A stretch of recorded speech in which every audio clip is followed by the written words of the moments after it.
Siapa sangka, sebuah warung soto sederhana di sudut Lamongan ternyata menyimpan rahasia kelam yang tak pernah dibayangkan. Orang-orang datang, makan, dan kembali lagi, tapi mereka tak pernah menyadari satu hal. Bau soto itu bukan hanya karena rempah yang kuat, tapi ada sesuatu yang membuat bulu kuduk berdiri. Dan malam itu, seorang pemuda bernama Arif mengalami sesuatu yang tak akan pernah dia lupakan. Arif adalah seorang mahasiswa yang sedang liburan di kampung halamannya di Lamongan. Malam itu, hujan rintik-rintik turun, menambah dinginnya udara. Ia memutuskan untuk mampir ke warung soto Ustadz Joko yang terkenal. Orang-orang bilang, soto di sana enak sekali, seperti ada bumbu rahasia yang tak bisa ditemukan di tempat lain. Warung itu kecil, hanya ada 5 meja kayu dengan pencahayaan kuning redup.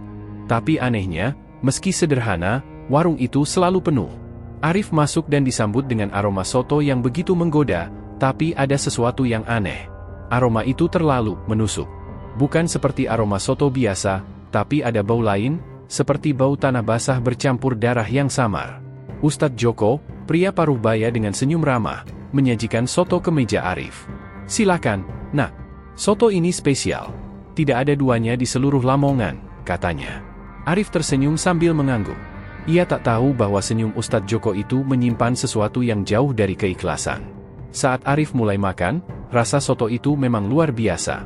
Gurihnya rempah dan empuknya daging membuat lidahnya seolah menari. Tapi, setelah beberapa suap, ia merasa ada sesuatu yang keras di dalam mangkuknya. Ia berhenti sejenak, mengaduk sotonya dengan sendok. Jantung Arif berdegup kencang. Di antara kuah kuning dan potongan daging, ia menemukan sesuatu yang tak seharusnya ada di sana, sepotong kuku manusia. Arif terpaku, keringat dingin mulai mengalir di pelipisnya. Ia mencoba tetap tenang, tapi ketika ia mengangkat pandangannya, ia melihat Ustadz Joko sedang menatapnya dari balik meja kasir. Senyumannya berbeda, seperti senyum seseorang yang sedang menikmati penderitaan orang lain.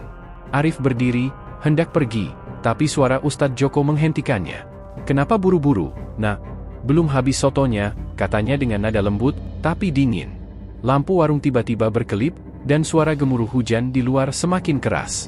Saat Arif melangkah ke pintu, ia merasa seperti ada yang menarik kakinya dari bawah meja. Ia menunduk, dan di sana terlihat tangan pucat menjulur dari bawah, mencengkeram pergelangan kakinya. Arif berlari meninggalkan warung itu. Hujan yang deras mengguyur tubuhnya, tapi ia tak peduli. Jantungnya berdegup kencang, napasnya tersengal, dan bulu kuduknya masih berdiri. Ia menoleh ke belakang untuk memastikan tidak ada yang mengejarnya. Warung soto itu kini terlihat samar, hanya cahaya redup yang memancar di tengah gelapnya malam. Sesampainya di rumah, ia langsung masuk tanpa menyalakan lampu. Ia bersandar di pintu, mencoba menenangkan diri. Tapi perasaannya tidak kunjung membaik. Pikirannya terus terganggu oleh kuku yang ia temukan di mangkuk sotonya. Arif masuk ke kamar, mengganti pakaian basahnya, lalu berbaring di tempat tidur. Ia mencoba berpikir logis. Mungkin aku salah lihat, mungkin itu cuma pecahan tulang ayah. Tapi bayangan senyuman Ustadz Joko terus menghantui pikirannya. Malam itu, ia hampir terlelap ketika suara aneh terdengar dari dapur. Seperti ada sesuatu yang bergerak, pelan tapi jelas. Tik-tik-tik, suara itu terdengar seperti sendok yang mengaduk sesuatu. Arif terdiam, telinganya fokus pada suara itu. Ia mencoba meyakinkan dirinya bahwa itu hanya angin atau tikus. Tapi rasa penasaran mengalahkan ketakutannya.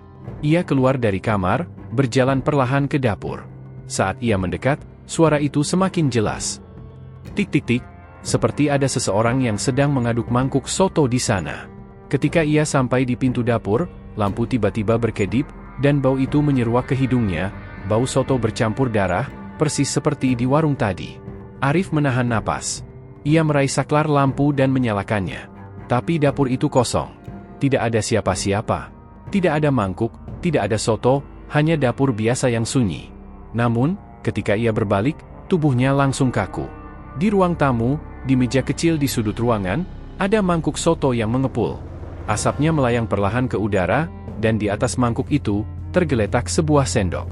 Arif melangkah mundur, matanya membelalak.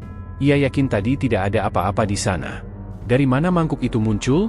Tangannya gemetar, tapi ia memberanikan diri mendekat.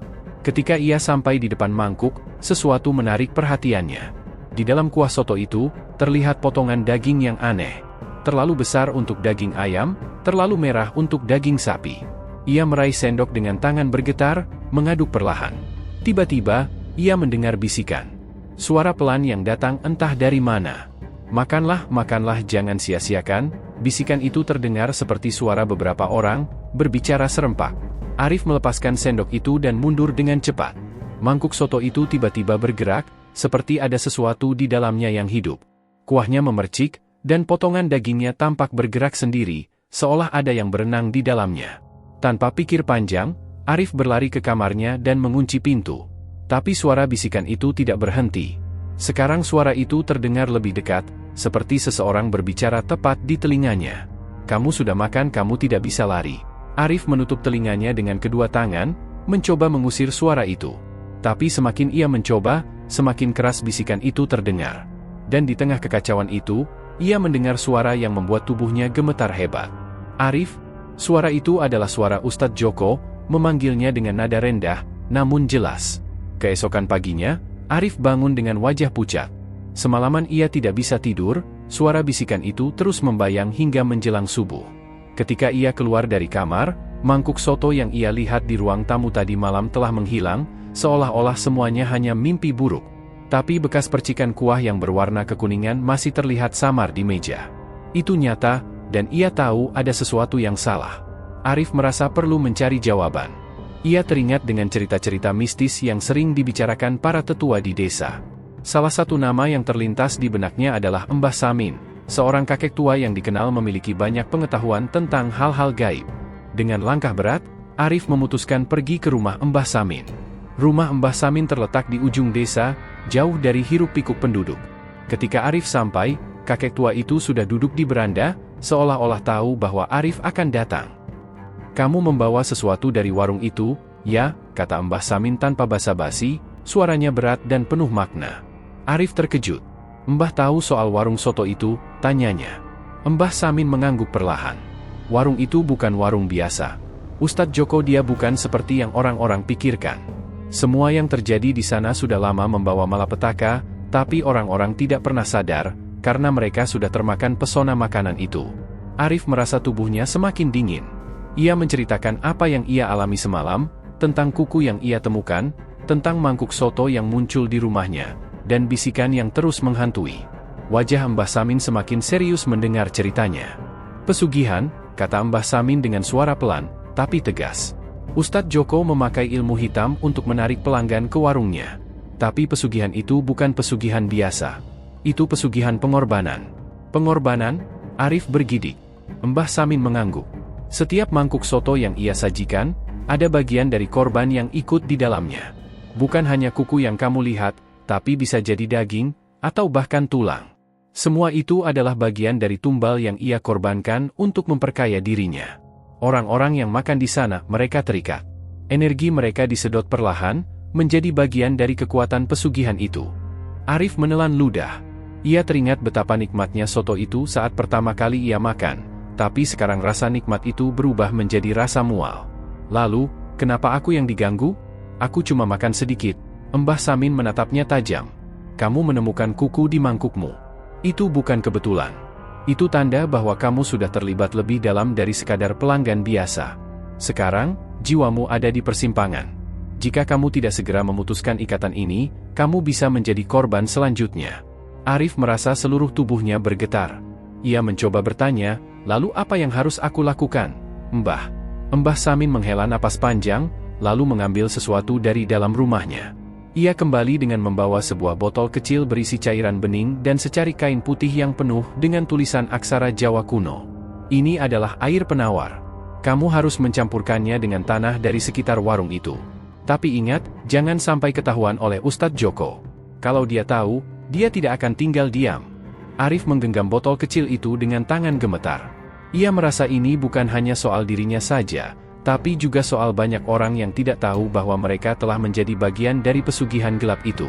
Namun sebelum ia pergi, Mbah Samin memberi peringatan terakhir. "Jika malam ini kamu mendengar bisikan lagi, jangan pernah menjawab. Apapun yang terjadi, jangan jawab, karena itu adalah panggilan dari mereka yang sudah dikorbankan." Arif hanya mengangguk, meski rasa takut dalam dirinya semakin membuncah. Ia tahu perjalanan ini baru saja dimulai, dan malam nanti akan menjadi ujian yang menentukan. Malam itu, Arif duduk di kamar dengan botol kecil berisi air penawar di tangannya. Ia memandang botol itu dengan cemas. Perkataan Mbah Samin terus terngiang di kepalanya, jangan pernah menjawab bisikan itu. Tapi bagaimana jika bisikan itu datang lagi? Dan bagaimana jika lebih dari sekadar suara? Hujan deras mulai turun, menghantam genting rumahnya dengan ritme yang menegangkan. Jam dinding di kamar menunjukkan pukul 11 malam, tapi mata Arif tidak bisa terpejam. Ia memutuskan untuk tetap terjaga, menunggu pagi datang. Namun, tepat ketika jam menunjukkan pukul 12, suasana di dalam kamar berubah. Suhu ruangan terasa lebih dingin, dan bau soto yang samar mulai menyeruak. Bau itu begitu khas, kuah dengan rempah kuat bercampur aroma logam yang membuat perutnya bergejolak. Arif menahan napas. Ia tahu sesuatu akan terjadi. Dan benar saja, suara itu datang lagi. Arif, sebuah bisikan halus terdengar di dekat telinganya, begitu dekat hingga membuat bulu kuduknya berdiri. Arif menutup matanya, berusaha keras untuk tidak merespons. Tapi bisikan itu tidak berhenti. Kenapa kamu lari? Makanlah, semuanya sudah disiapkan untukmu. Suara itu berubah menjadi lebih dalam, lebih menyeramkan. Arif tetap diam, menggenggam botol air penawar erat-erat. Namun, tiba-tiba suara langkah kaki terdengar di luar kamarnya, seperti ada seseorang yang berjalan bolak-balik di depan pintu. Langkah itu berat, berderap perlahan namun pasti. Arif, kini suara itu datang dari balik pintu kamarnya. Pintu kayu itu bergetar perlahan, seperti ada yang mencakar-cakarnya dari luar. Arif memejamkan mata lebih erat. Ia ingat peringatan Mbah Samin, tidak peduli apapun yang terjadi, jangan menjawab. Tapi ketakutannya semakin menjadi-jadi ketika suara itu berubah. Bukan lagi satu suara, tapi banyak suara. Berbisik, tertawa kecil, bahkan menangis pelan. Semua suara itu menyatu, menciptakan harmoni menyeramkan yang memenuhi ruangan. Dan ketika ia mengintip sedikit, ia melihat bayangan hitam berdiri di sudut kamarnya. Bayangan itu berbentuk manusia, tapi tinggi dan kurus, dengan lengan yang terlalu panjang. Wajahnya gelap, tapi matanya bersinar merah menatap langsung ke arah Arif. Arif hampir menjerit, tapi ia menutup mulutnya dengan tangan. Bayangan itu tidak bergerak, hanya berdiri diam, menatapnya. Namun, lama-kelamaan, bayangan itu mulai mendekat, perlahan tapi pasti. Arif menunduk, menggenggam botol air penawar sambil berdoa dalam hati. Ia tidak tahu harus melakukan apa. Tapi saat ia membuka mata lagi, bayangan itu sudah berdiri tepat di depannya. Arif, makanlah. Bayangan itu berbicara, suaranya bercampur dengan suara Ustadz Joko yang membuat perut Arif mual. Tiba-tiba, pintu kamar terbuka dengan keras, dan sosok lain muncul. Seorang perempuan muda dengan wajah pucat, rambut panjang kusut, dan mata kosong melangkah masuk. Di tangannya, ia membawa mangkuk soto. Kuahnya mengepul, dan di dalamnya terlihat potongan daging merah yang besar. Arif mundur ke sudut ruangan, tubuhnya gemetar hebat. Perempuan itu mendekat, menatapnya tanpa ekspresi. Makanlah, Arif, jika tidak, mereka akan mengambilmu. Katanya dengan suara datar, tapi menyeramkan. Arif berteriak dalam hati, tapi ia ingat pesan Mbah Samin. Jangan menjawab? Dengan sisa keberanian yang ia punya, ia membuka botol air penawar dan menuangkannya ke lantai sambil mengucap doa. Saat air itu menyentuh lantai, terdengar suara jeritan yang memekakkan telinga. Bayangan hitam itu lenyap seketika, dan perempuan muda itu terjatuh, mangkuk soto di tangannya pecah menjadi serpihan. Namun, sebelum semuanya benar-benar tenang, sebuah suara pelan terdengar dari arah pintu kamar. Kamu pikir ini sudah selesai, Arif? Kamu hanya menunda. Arif terpaku, tapi kali ini ia tahu apa yang harus ia lakukan. Ia harus menyelesaikan ini, dan satu-satunya cara adalah kembali ke warung itu. Pagi itu, Arif memberanikan diri kembali ke warung soto Ustadz Joko. Meskipun rasa takut menyelimutinya, ia tahu ini satu-satunya cara untuk mengakhiri semua teror yang menghantuinya. Dengan botol air penawar dari Mbah Samin di saku, ia melangkah menuju warung yang kini terasa lebih menyeramkan dibanding sebelumnya. Ketika ia tiba, warung itu tampak seperti biasa, ramai oleh pelanggan yang duduk dengan senyum puas menikmati semangkuk soto. Bau khas soto menyeruak, tapi kali ini aroma itu membuat Arif mual. Ia mencoba tetap tenang, berjalan masuk, dan mengambil tempat duduk di sudut ruangan, memperhatikan sekeliling dengan saksama. Ustadz Joko muncul dari dapur dengan senyum lebar, mengenakan sarung dan baju koko putih. Matanya berbinar, seperti tahu Arif akan datang. Arif, Lama tak kesini. Mau makan soto lagi, katanya, suaranya terdengar ramah, tapi di telinga Arif, ramah itu terasa dingin. Arif hanya mengangguk. Ia mencoba mengontrol ekspresi wajahnya agar tidak memancarkan ketakutan. Ketika Ustadz Joko berbalik masuk ke dapur, Arif tahu ini adalah kesempatannya. Ia bangkit perlahan dan mengendap menuju pintu dapur, memastikan tidak ada yang memperhatikan. Dapur warung itu kecil, tapi rapi. Namun, ada sesuatu yang aneh. Di sudut ruangan terdapat sebuah pintu kayu tua yang tampak berbeda dengan segala sesuatu di dalam warung. Pintu itu terbuat dari kayu gelap dengan ukiran-ukiran yang menyerupai simbol aneh. Bau menyengat darah tercium semakin kuat dari arah pintu itu. Arif mendekat, jantungnya berdegup kencang. Tangan gemetarnya menyentuh gagang pintu, dan dengan perlahan ia mendorongnya terbuka. Pintu itu berderit, memperlihatkan tangga batu yang mengarah ke bawah. Suasana berubah semakin mencekam. Cahaya redup dari lampu minyak di dinding tangga menciptakan bayangan menari di sepanjang lorong. Arif ragu sejenak, tapi suara dalam kepalanya berkata bahwa ia harus melanjutkan. Ia turun dengan hati-hati, dan semakin dalam ia melangkah, semakin kuat bau busuk dan darah menyeruak. Di ujung tangga, ia menemukan ruangan bawah tanah yang luas. Dindingnya dipenuhi dengan simbol-simbol aneh yang sama seperti di pintu kayu tadi. Di tengah ruangan, ada sebuah altar batu besar yang dikelilingi oleh mangkuk-mangkuk berisi kuah soto berwarna merah pekat. Di atas altar itu, terdapat potongan tubuh manusia, tangan, kaki, bahkan kepala. Arif menahan mual, tapi ia tidak bisa memalingkan wajahnya. Ustadz Joko tiba-tiba muncul dari kegelapan, berdiri di ujung ruangan dengan ekspresi datar. "Kamu tidak seharusnya ada di sini, Arif," katanya, suaranya berat dan penuh ancaman.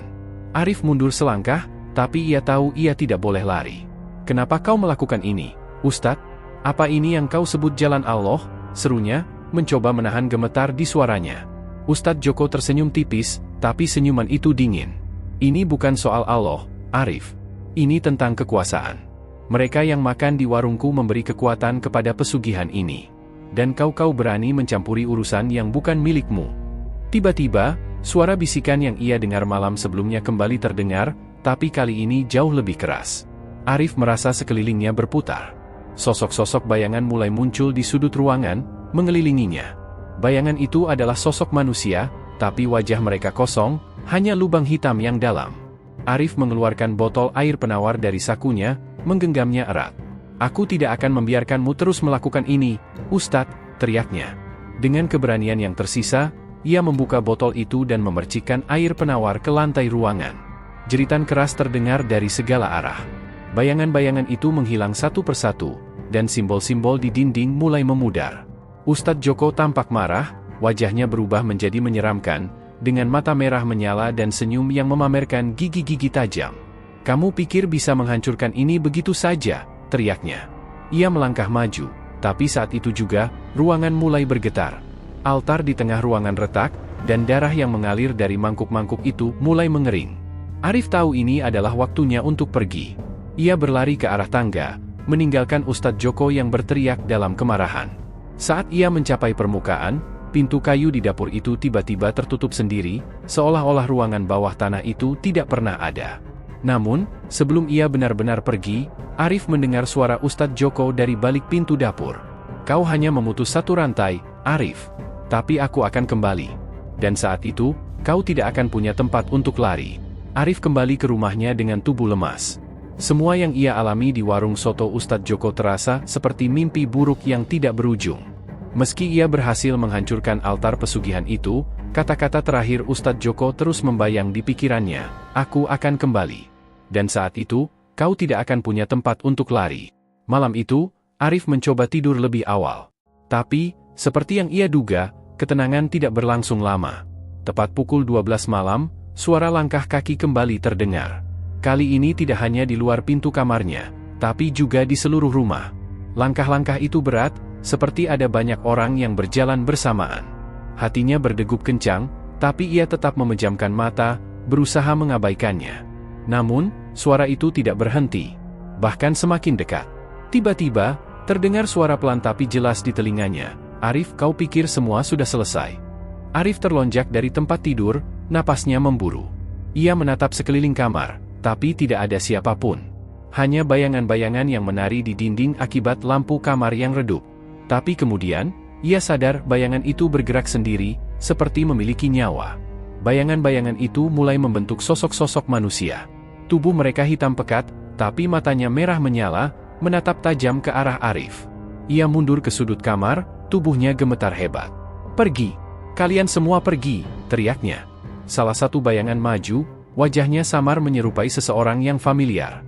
Setelah beberapa saat, Arif sadar, itu wajah Pak Tono, tetangga yang sudah lama menghilang tanpa jejak. "Kau tahu siapa aku, Arif?" kata bayangan itu dengan suara rendah. "Aku salah satu dari mereka yang dikorbankan. Dan sekarang, kau telah menarik perhatian mereka. Kau tidak akan bisa kabur." Arif hanya bisa memandangi sosok itu dengan mulut terbuka. "Apa maksudmu? Aku hanya ingin menghentikan semua ini." Bayangan Pak Tono mendekat, wajahnya berubah menjadi lebih menyeramkan. "Kau telah melawan Ustadz Joko, tapi dia bukan satu-satunya yang terlibat. Pesugihan ini lebih besar dari yang kau kira. Dan kau telah masuk terlalu dalam." Sebelum Arif sempat menjawab, tiba-tiba terdengar suara keras dari luar rumah. Arif melongo ke jendela, dan apa yang dilihatnya membuat darahnya membeku.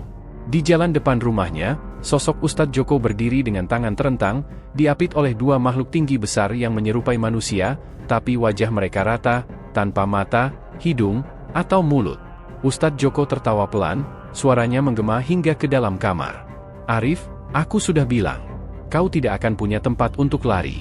Lampu rumah mulai berkedip-kedip. Suara langkah kaki di dalam rumah menjadi lebih keras, dan bayangan-bayangan di dinding mulai mendekat ke arah Arif. Ia tahu, ia tidak bisa tinggal di situ lebih lama. Dengan keberanian yang tersisa, ia meraih botol air penawar yang masih ia simpan dan menyiramkan sedikit di lantai kamar. Jeritan keras terdengar dari bayangan-bayangan itu, dan mereka mundur sejenak. Namun, Arif tahu ini hanya sementara. Ia mengambil tas kecilnya, memasukkan botol itu, dan segera keluar dari rumah.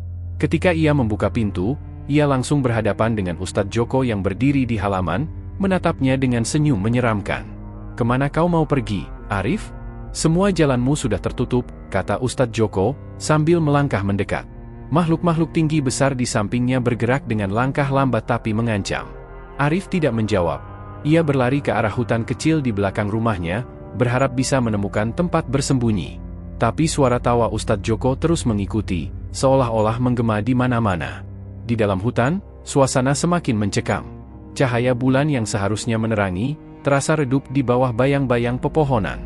Suara langkah kaki di belakangnya semakin dekat, dan Arif tahu ia tidak punya banyak waktu. Ia berhenti sejenak di tengah hutan, mencoba mengatur napas. Tapi ketika ia menoleh ke belakang, ia melihat sosok Ustadz Joko yang kini berdiri hanya beberapa meter darinya. Wajahnya berubah, matanya hitam pekat, dan kulitnya terlihat seperti mengelupas. "Aku sudah bilang, kau tidak akan bisa kabur, Arif.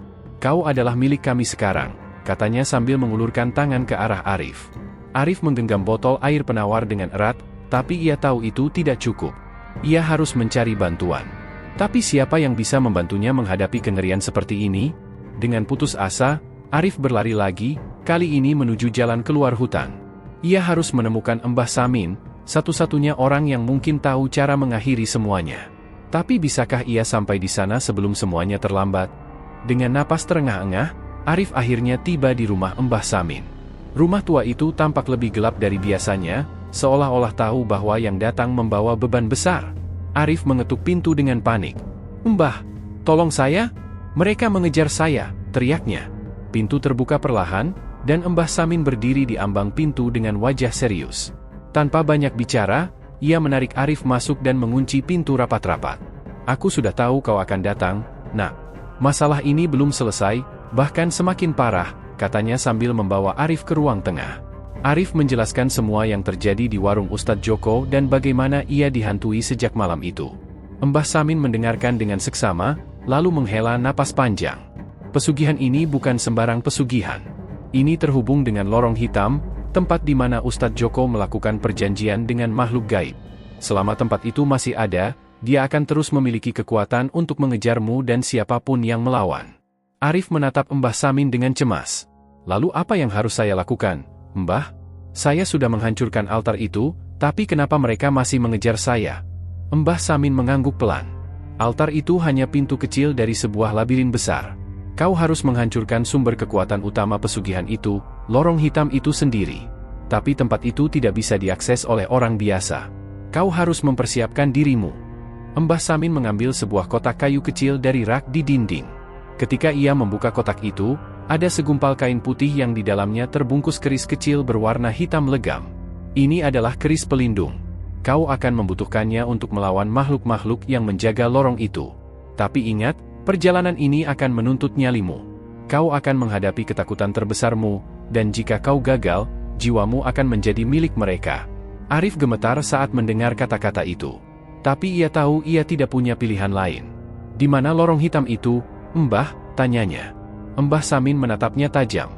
Lorong itu ada di hutan dekat warung Ustadz Joko, tersembunyi di bawah pohon beringin tua. Tapi untuk membuka pintunya, kau harus membawa benda yang mereka anggap berharga. Mereka akan menginginkan sesuatu darimu sebagai gantinya. Benda apa itu, Mbah? Tanya Arif bingung. Mbah Samin terdiam sesaat, lalu menjawab dengan pelan, darah. Tapi bukan darah sembarang orang. Darahmu. Arif terkejut. Darah saya? Maksud Mbah, saya harus mengorbankan diri? Mbah Samin menggeleng. Bukan untuk dikorbankan. Tapi darahmu akan menjadi kunci untuk membuka lorong itu. Kau hanya perlu tetesan kecil, tapi cukup untuk memancing perhatian mereka. Setelah pintu terbuka, kau harus cepat menghancurkan inti lorong sebelum mereka menyadarinya. Arif merasa tubuhnya semakin berat dengan semua ini, tapi ia tahu tidak ada jalan lain. Dengan keris pelindung di tangan, ia bersiap untuk pergi. Sebelum ia keluar rumah, Mbah Samin memegang bahunya erat. Ingat, nak, jangan biarkan rasa takut menguasaimu. Makhluk-makhluk itu akan mencoba memanipulasimu, membuatmu ragu, bahkan membuatmu menyerah. Tapi kau harus fokus. Jika kau gagal, bukan hanya kau yang hancur, tapi kutukan ini akan semakin kuat. Arif mengangguk, meskipun rasa takut terus menggerogoti dirinya. Ia keluar dari rumah Mbah Samin dan menuju hutan di dekat warung Ustadz Joko. Malam itu gelap gulita, hanya diterangi oleh sinar bulan yang samar. Ketika ia tiba di pohon beringin tua, suasana semakin mencekam. Udara terasa berat, dan bau busuk menyengat semakin kuat. Dengan tangan gemetar, Arif menggoreskan ujung jarinya dengan keris pelindung, membiarkan setetes darah jatuh ke akar pohon. Tiba-tiba, tanah di bawah pohon mulai bergetar, dan suara jeritan menyeramkan terdengar dari dalam bumi. Sebuah celah besar terbuka di antara akar-akar pohon, memperlihatkan lorong gelap yang seperti menghisap cahaya di sekitarnya. Arif menatap pintu lorong itu dengan takut, tapi ia tahu ini adalah saatnya. Dengan keris pelindung di tangan, ia melangkah masuk ke dalam kegelapan. Di dalam lorong, suasana berubah total. Dindingnya dipenuhi dengan simbol-simbol aneh yang memancarkan cahaya merah samar. Suara bisikan dan jeritan terdengar di segala arah, membuat bulu kuduknya meremang. Tapi ia terus berjalan, hingga akhirnya tiba di sebuah ruangan besar dengan altar yang jauh lebih besar dari yang pernah ia lihat sebelumnya. Di atas altar itu, terdapat bola cahaya merah menyala yang berdenyut seperti jantung. Arif tahu, itu adalah inti dari pesugihan Ustadz Joko. Tapi ketika ia mendekat, makhluk-makhluk besar muncul dari kegelapan, menghalangi jalannya. Makhluk-makhluk itu lebih menyeramkan dari apapun yang pernah ia bayangkan. Tinggi, dengan tubuh berlumuran darah, dan wajah tanpa mata, tapi mulut mereka menganga lebar, seolah siap melahapnya hidup-hidup. Arif menggenggam keris pelindung erat-erat. Ia tahu ini adalah saat yang menentukan. Entah ia berhasil menghancurkan inti pesugihan ini, atau ia menjadi bagian dari kegelapan selamanya. Arif berdiri terpaku di hadapan makhluk-makhluk besar yang menjaga altar pesugihan. Udara di lorong terasa semakin berat, bau anyir darah memenuhi setiap hembusan napasnya. Cahaya merah dari bola energi di altar berdenyut lebih cepat, seolah merespons kehadirannya. Makhluk pertama melangkah maju, tubuhnya yang tinggi menjulang hampir menyentuh langit-langit lorong. Suaranya seperti gemuruh, "Kau tidak pantas berada di sini, manusia. Pergilah sebelum kami menghabisimu." Arif menelan ludah, tapi ingat pesan Mbah Samin, jangan biarkan rasa takut menguasaimu. Dengan keris pelindung di tangan, ia menatap makhluk itu sambil berkata dengan suara bergetar, "Aku tidak akan pergi sebelum semuanya berakhir." Makhluk itu meraung, suaranya menggema hingga ke dasar lorong. Serangan pertamanya datang dengan kecepatan yang tidak masuk akal, cakarnya meluncur ke arah Arif.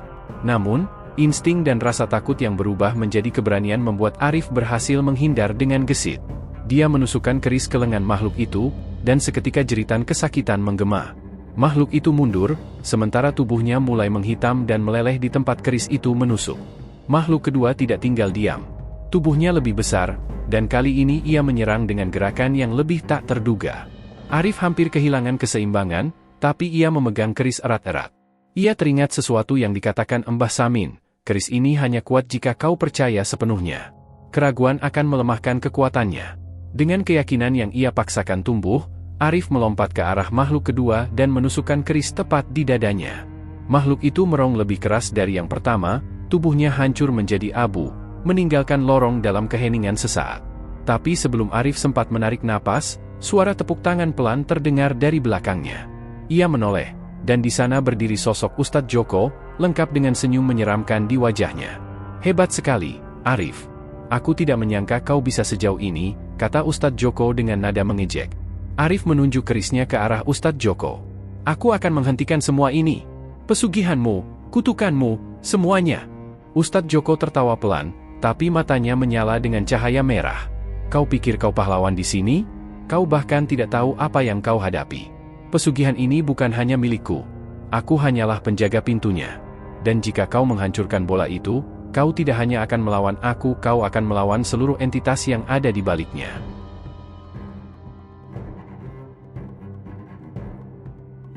Kata-kata itu membuat Arif terdiam sejenak. Tapi ia mengingat semua yang telah terjadi, korban-korban yang hilang, bayangan-bayangan yang menghantui, dan hidupnya yang tidak akan pernah sama jika ia menyerah sekarang. "Tidak peduli siapa yang ada di balik ini semua, aku akan melawan," teriak Arif. Ia berlari ke arah altar dengan keris terhunus, tapi Ustadz Joko tidak tinggal diam.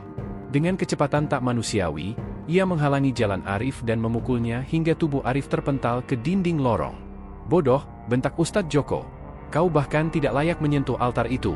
Namun, saat Ustadz Joko melangkah mendekat untuk memberikan pukulan terakhir, Arif melihat sesuatu di dalam dirinya. Wajah Ustadz Joko berubah-ubah, seperti ada dua kepribadian yang saling bertarung di dalamnya. "Arif," terdengar suara lemah dari mulut Ustadz Joko.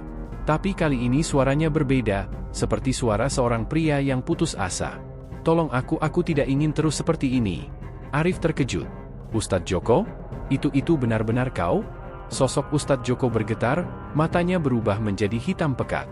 "Aku terperangkap di sini sejak pesugihan ini dimulai. Aku tidak bisa melawan mereka." Arif terdiam sejenak, tapi suara-suara bisikan di lorong semakin keras, seperti memerintahkannya untuk segera bertindak. Dengan kekuatan terakhir, ia berlari melewati Ustadz Joko yang kini berlutut, mencoba melawan kegelapan dalam dirinya. Ia mencapai altar, mengangkat kerisnya tinggi-tinggi, dan menusukkannya ke bola cahaya merah menyala. Bola itu meledak, menghasilkan suara jeritan yang mengerikan. Cahaya merah menyebar ke seluruh lorong, membuat makhluk-makhluk di sekitarnya meleleh dan menghilang. Ustadz Joko menjerit keras, tubuhnya terpental ke dinding. Tapi perlahan, kegelapan yang menguasai dirinya mulai menghilang. Wajahnya kembali menjadi seperti manusia, meskipun penuh dengan rasa sakit dan penyesalan. Lorong mulai runtuh, tanah bergetar hebat. Arif berlari sekuat tenaga keluar dari lorong, sementara semuanya mulai hancur di belakangnya. Ketika ia keluar, pohon beringin tua itu ambruk, menutup celah yang terbuka tadi. Hutan kembali sunyi, hanya terdengar suara angin malam. Di kejauhan, Arif melihat sosok Ustadz Joko berdiri dengan tubuh lemah. Ia berjalan mendekat. "Terima kasih, Arif," katanya lirih. "Kau telah membebaskan aku dan semua korban yang terperangkap." Arif hanya mengangguk, terlalu lelah untuk berkata-kata. Ia tahu hidupnya tidak akan pernah sama lagi, tapi setidaknya, kutukan itu telah berakhir. Epilog. Arif kembali ke desanya dengan tubuh penuh luka dan pikiran yang masih terguncang. Warung soto Ustadz Joko kini telah rata dengan tanah, dan tidak ada yang tahu apa yang sebenarnya terjadi selain dirinya. Namun, setiap malam, ketika angin berhembus pelan, ia masih mendengar suara bisikan samar, seolah-olah kegelapan itu masih mengintainya, menunggu waktu yang tepat untuk kembali.